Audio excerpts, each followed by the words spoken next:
Hello प्यारे बच्चों, आपने कहावतें तो पढ़ी होंगी। उनमें से एक कहावत है, मन चंगा तो कठौती में गंगा। यह कहावत कैसे शुरू हुई, इस वीडियो में आज हम इसके पीछे की कहानी बताते हैं। अगर आप इस चैनल पर नए हैं तो चैनल सब्सक्राइब कर लें और बेल आइकॉन को दबा लें, जिससे हमारी आने वाली वीडियोस के नोटिफिकेशन आपको मिलते रहें। तो वीडियो शुरू करते हैं। संत कुलभूषण कवि संत शिरोमणि रविदास का जन्म काशी में हुआ था। उनकी माता का नाम कर्मा देवी तथा पिता का नाम संतोख दास था।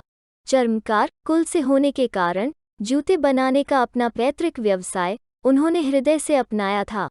वे पूरी लगन तथा परिश्रम से अपना कार्य करते थे। संत रविदास बचपन से ही परोपकारी और दयालु स्वभाव के थे। दूसरों की सहायता करना उन्हें बहुत अच्छा लगता था। खासकर साधु संतों की सेवा और प्रभु स्मरण में वे विशेष ध्यान लगाते थे। एक दिन संत रविदास अपनी कुटिया में बैठे प्रभु का स्मरण करते हुए कार्य कर रहे थे। तभी एक ब्राह्मण रविदास जी की कुटिया पर आया और उन्हें सादर वंदन करके बोला कि मैं गंगाजी स्नान करने जा रहा था, सो रास्ते में आपके दर्शन करने चला आया।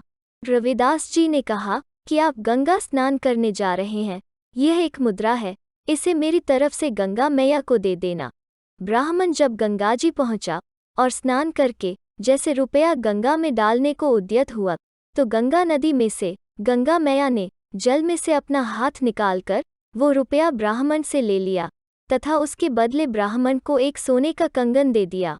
ब्राह्मण जब गंगा मैया का दिया कंगन लेकर लौट रहा था तो वो नगर के राजा से मिलने चला गया। ब्राह्मण को विचार आया कि यदि यह कंगन राजा को दे दिया जाए तो राजा बहुत प्रसन्न होगा। उसने वो कंगन राजा को भेंट कर दिया। राजा ने बहुत सी मुद्राएं देकर उसकी झोली भर दी। ब्राह्मण अपने घर चला गया। इधर राजा ने वो कंगन अपनी महारानी के हाथ में बहुत प्रेम से पहनाया तो महारानी बहुत खुश हुई और राजा से बोली कि कंगन तो बहुत सुंदर है, परंतु यह क्या एक ही कंगन, क्या आप बिल्कुल ऐसा ही एक और कंगन नहीं मंगा सकते हैं? राजा ने कहा, प्रिय, ऐसा ही एक और कंगन मैं तुम्हें शीघ्र मंगवा दूंगा। राजा ने उसी ब्राह्मण को खबर भिजवाई कि जैसा कंगन मुझे भेंट किया था वैसा ही एक और कंगन मुझे 3 दिन में लाकर दो, वरना राजा के दंड का पात्र बनना पड़ेगा। खबर सुनते ही ब्राह्मण के होश उड़ गए। वो पछताने लगा कि मैं व्यर्थ ही राजा के पास गया, दूसरा कंगन कहाँ से लाऊं? इसी ऊहापोह में डूबते उतरते वो रविदास जी की कुटिया पर पहुंचा और उन्हें पूरा वृतांत बताया कि गंगाजी ने आपकी दी हुई मुद्रा स्वीकार करके मुझे एक सोने का कंगन दिया था, वो मैंने राजा को भेंट कर दिया। अब राजा ने मुझसे वैसा ही कंगन मांगा है। यदि मैंने 3 दिन में दूसरा कंगन नहीं दिया तो राजा मुझे कठोर दंड देगा। रविदास जी बोले कि तुमने मुझे बताए बगैर राजा को कंगन भेंट कर दिया, इसका पछतावा मत करो। यदि कंगन तुम भी रख लेते तो मैं नाराज नहीं होता। नहीं, मैं अब तुमसे नाराज हूँ।